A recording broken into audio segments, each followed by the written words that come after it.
Stop using these 5 elements in your next presentation. And the 5 elements I'm talking about is interaction, anecdote, data, surprise, and metaphor analogy. And I'm sure that you already use these in your presentations. And shouldn't you use them? Yes, you should, but you should do it for the right reason in function of a clear purpose, because if you don't, they will only annoy your audience. So how can you use them in function of your purpose? How can you use them to make your presentation more recognizable, more tangible, more simple? Well, that's what this video is about. So without further ado, let's dive right in. Let's go. Are you listening? Damn.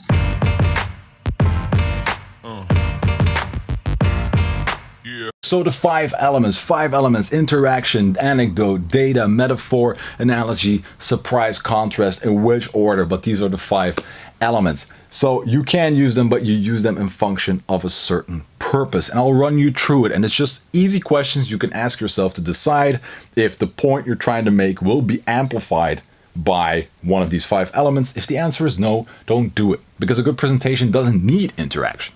A good presentation doesn't need anecdotes. A good presentation doesn't need an overload of data. What it needs is the right points being made, amplified by the right tools, and triggering the right emotion that you have decided as a speaker presenter up front. So let's start with interaction. The question you need to ask yourself, there are 2 questions you need to ask yourself.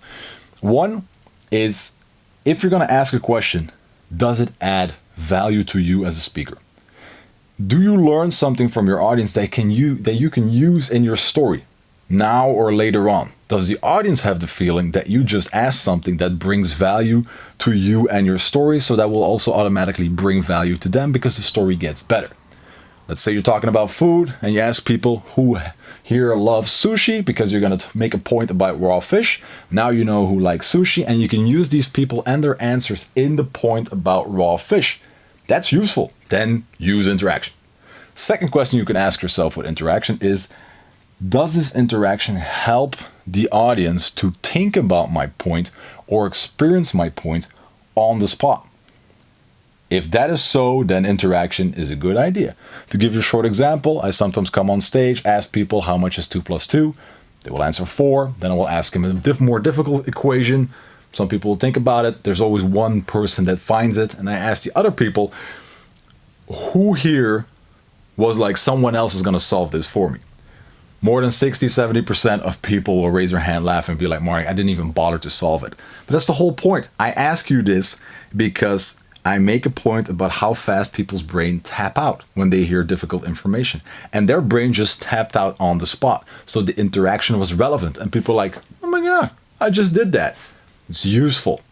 So if it's yes to one of these 2 questions, use interaction because it has a purpose. If not, and you're just going to ask a group of basketball players, who here knows LeBron James? That's a stupid question. And you will not get an answer, or maybe stupid answers, and the audience will be like, seriously, that's the level of your questions? Just don't talk to us. That's not what you want. Use interaction for the purpose that it's made for. Second one is anecdotes. Woohoo, we are a fan of anecdotes. Definitely, if we're talking about storytelling, people are storytelling, we need to tell an anecdote. No, nobody cares about your last trip to the Bahamas. We only care about it if it serves a point. And the question you need to ask yourself before using an anecdote is, do I want to show the audience that I experienced this point I'm trying to make before? I have seen it before. I have experienced it before. If that is the case, if that is your purpose, then an anecdote can help, because an anecdote told, of course, in the right way, check the other videos on how to tell an anecdote, but told in the right way will show the audience, I'm not just talking about this. I have seen this before. I have experienced it. That's the use of an anecdote. If the answer to that is yes, use an anecdote. If not, do something else. The third one is data. Very simple. When we love data, but too much data is too boring, too confusing. When do you use data? When the data is really strong, when it really serves a purpose and function of your point, and you can make the point by saying it, but if you can prove the point by adding hardcore data, plus 40% sales increase, 85% of Belgians do this and that.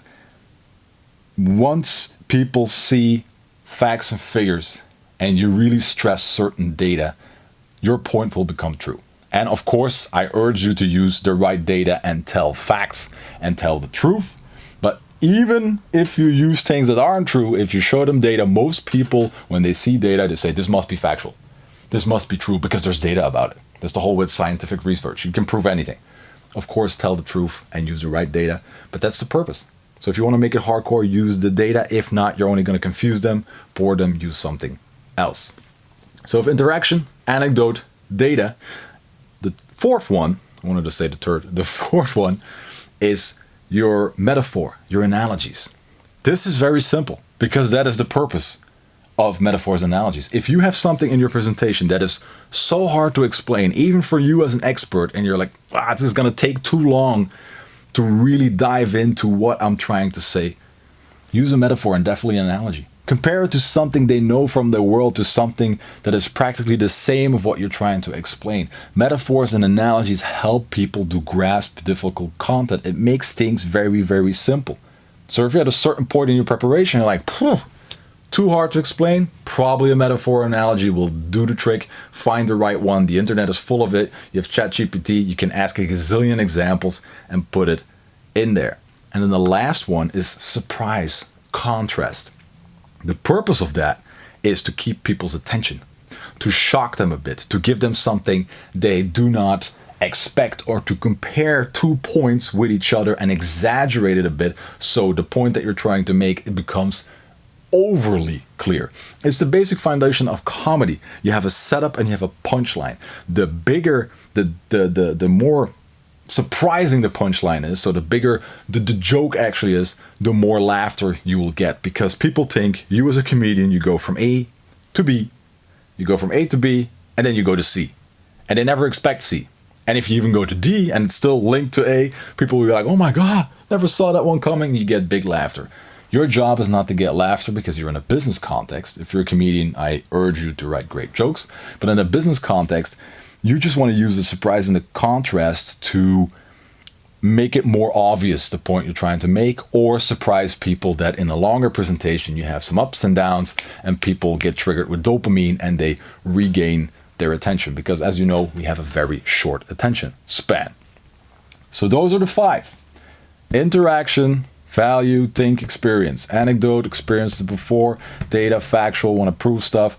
Analogy, metaphor, make it more simple. And then the last one, surprise, contrast, overly exaggerate, overly emphasize a certain point, or get people's attention back throughout your presentation. Those are the 5. You have used them many times, I'm sure of it, but now you know why you should use them. And if the answer is no to one of these 5, don't use it. Just as I said in the beginning of the video, you don't have to use interaction. You do not have to use anecdotes or metaphors because someone said this in a video or in a workshop that you followed. You only use them when they add value. If they add value, the audience will be grateful and will cooperate and will interact with you, and they will love it. The moment they feel used or there's no value for them, they will tap out and you will lose them, no matter what anecdote you tell about your trip to the Bahamas. Hope it helps. I was Marnik van den Broek. Definitely check out the other videos. I have one on how to tell an anecdote, how to structure your story, to put these elements in there. It's all on the channel. Like, subscribe, you know what to do. But for now, I was Marnik van den Broek. You were awesome.